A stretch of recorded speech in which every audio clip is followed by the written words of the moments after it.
नमस्कार साथियों, आप सभी का स्वागत है जेके आईटी मंत्रा के ऑफिशियल यूट्यूब चैनल में। आज के इस वीडियो में हम डीआरडीओ और यूपीपीसीएल टीजी2 दोनों के लिए नॉन टेक के क्वेश्चंस लेकर उपस्थित हुए हैं और ये क्वेश्चन आप दोनों की परीक्षाओं के लिए बहुत ज़्यादा महत्वपूर्ण है। मैं एक ऐसा वीडियो बनाता हूं जिसमें डीआरडीओ और यूपीपीसीएल दोनों के लिए उपयोगी प्रश्न शामिल करता हूं। यदि आप हमारे चैनल पर पहली बार आए हैं तो इसे सब्सक्राइब कर लीजिए और पहली बार आए हैं तो हमारी प्लेलिस्ट पर विजिट कीजिए। डीआरडीओ और यूपीपीसीएल टीजी2 दोनों के नाम से एक प्लेलिस्ट बना दी है और उसमें 20 के लगभग वीडियोज मैंने अपलोड कर दिए हैं। सारी वीडियोज नॉन टेक से संबंधित है और आई थिंक यूट्यूब पर आप सभी को ऐसे क्वेश्चन कहीं नहीं मिलेंगे। मैं पुराने पेपर्स देखता हूं, उसके आधार पर क्वेश्चन आपके लिए बनाकर लेकर आता हूं। इतने में टाइम लग जाता है और वीडियो आने में देर हो जाती है, तो आप चैनल को सब्सक्राइब करके नोटिफिकेशन बेल आइकन को प्रेस कर लीजिए, ऑल पर सेलेक्ट कर लीजिए। जैसे ही वीडियो आएगा आपको नोटिफिकेशन मिलेगा और आप क्वेश्चन को देखिए। हो सके तो इन क्वेश्चन को कहीं नोट करने की कोशिश कीजिए, क्योंकि आपको ये क्वेश्चन कहीं और नहीं मिलने वाले हैं। आज की इस वीडियो में हम नॉन टेक के इंग्लिश के क्वेश्चन सॉल्यूशन करने वाले हैं। ये थंबनेल आप देखकर मत जाइए, क्योंकि इसमें ये पुराना थंबनेल है। इसमें है मेरे आज इंग्लिश की इम्पोर्टेंट 10 क्वेश्चन, और वो भी आप सभी के कमेंट्स और मैसेज को देखते हुए। तो चलिए शुरू करते हैं।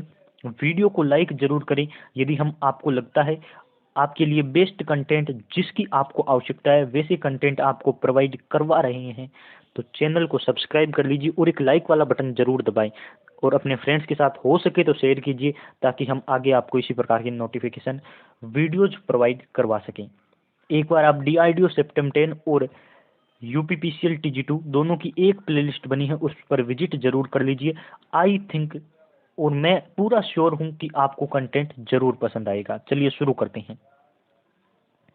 पहला आपके पास जो क्वेश्चन है उसमें कहा गया है, choose the correct form of the passive voice for the following. ये आपको एक दे रखा है एग्जाम्पल, और इसकी आपको पैसिव वॉइस बनानी है।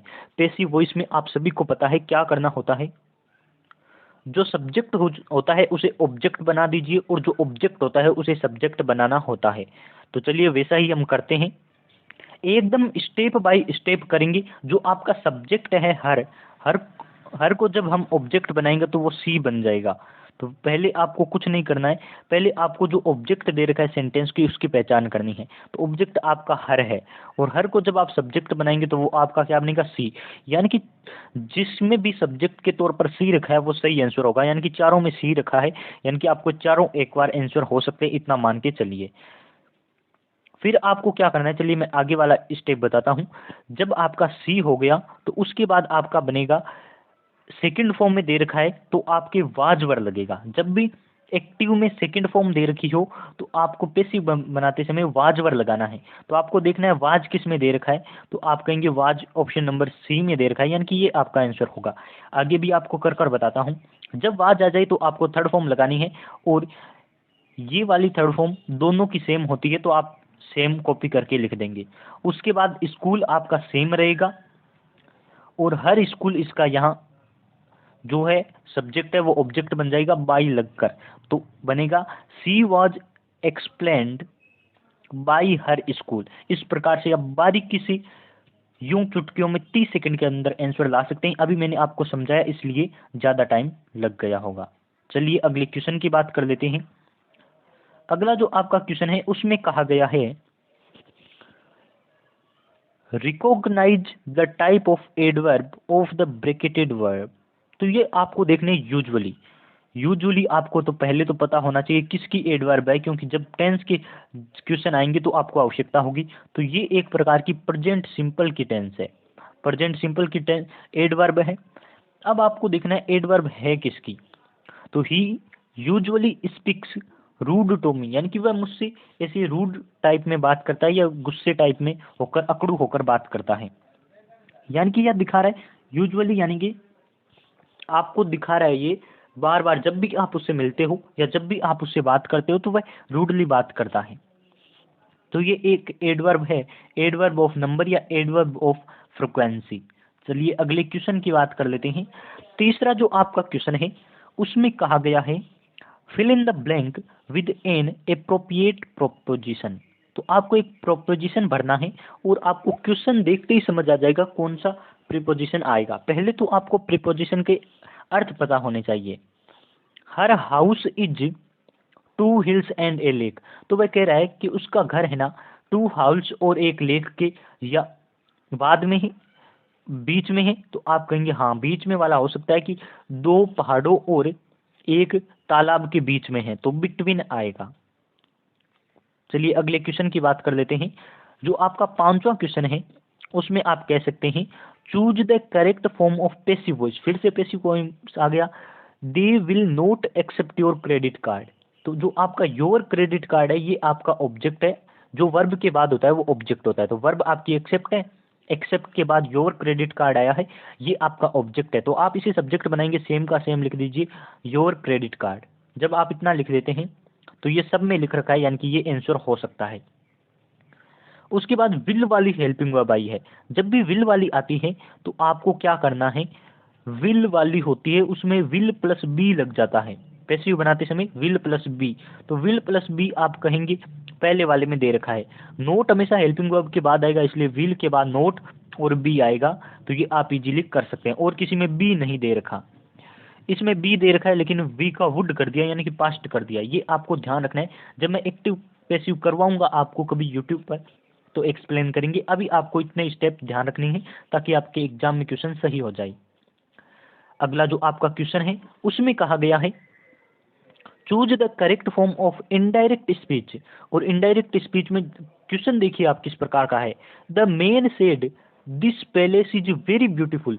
और आपको ऐसा कैसे लग रहा है कि इस क्वेश्चन में वह एक बहुत ज्यादा आश्चर्यचकित है या फिर बहुत ज्यादा ऐसे उसे सरप्राइज हुआ है, आश्चर्य हुआ है, वाओ, या this is a very beautiful palace, या this palace is very beautiful, यानी कि वह देख के ये आश्चर्यचकित हुआ है। और इस प्रकार के सेंटेंस में आता है एक्सक्लेम्ड, यानी कि ये आंसर नहीं होगा। एक्सक्लेम्ड आता है। फिर आप कर सकते हैं कि डेट पैलेस, इसमें एक बार ही दे रखा है, इस दिस को डेट किया। देखो जब भी पैसिव करते हैं तो ये वाला जो कोमा और ये इन्वर्टेड होते हैं ना, इसे डेट कर देते हैं। तो इसमें डेट तो किया है लेकिन इस दिस का पास्ट नहीं किया, दिस का पास्ट भी हमें डेट करना है, यानी कि डबल डेट आएगा। और डबल डेट इसमें दे रखा है, यानी कि ये वाला सही आंसर होगा। आपको एक बार फिर से मैं एक्सप्लेन कर देता हूं।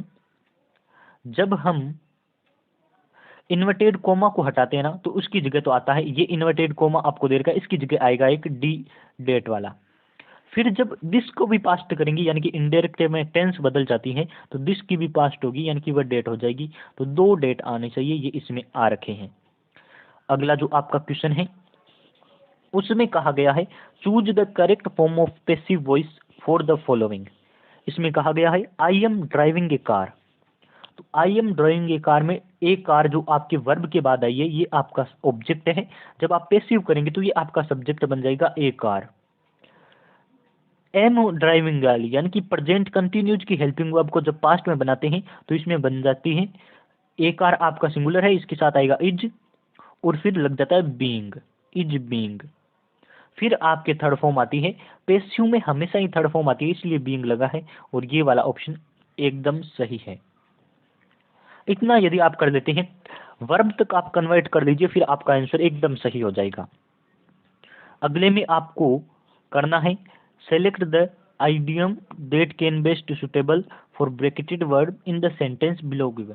तो आपको दे रखा है सी इज नो लॉन्गर यंग, वह ब्यूटीफुल और यंग नहीं रही, तो ये एक प्रकार का ऑप्शन नंबर सी इसका सही आंसर दे रखा है। यूपी आर्मिनल TG2 में इस प्रकार के क्वेश्चन पूछे गए थे। Choose the correct form of indirect, indirect आ गया, सिंपल सा क्वेश्चन है। Mom said don't disturb him, यानी कि मॉम कह रही है उसे परेशान मत करो, तो ये एक प्रकार की एडवाइस दे रही है, यानी कि तीन आंसर हो सकते हैं। इसमें ना नोट नहीं दे रखा, यानी कि सही जगह नोट नहीं दे रखा, शुड लगाया हुआ है, एडवाइज्ड मी टू मी कर दिया, यहाँ ध्यान नहीं दिया इसमें। तो आपकी आई और मी कोई ऑब्जेक्ट है नहीं, मी एक्स्ट्रा लगा दिया, ये वाला ऑप्शन सही रहेगा। Mom advised to not to disturb him, ये वाला सही आंसर रहेगा।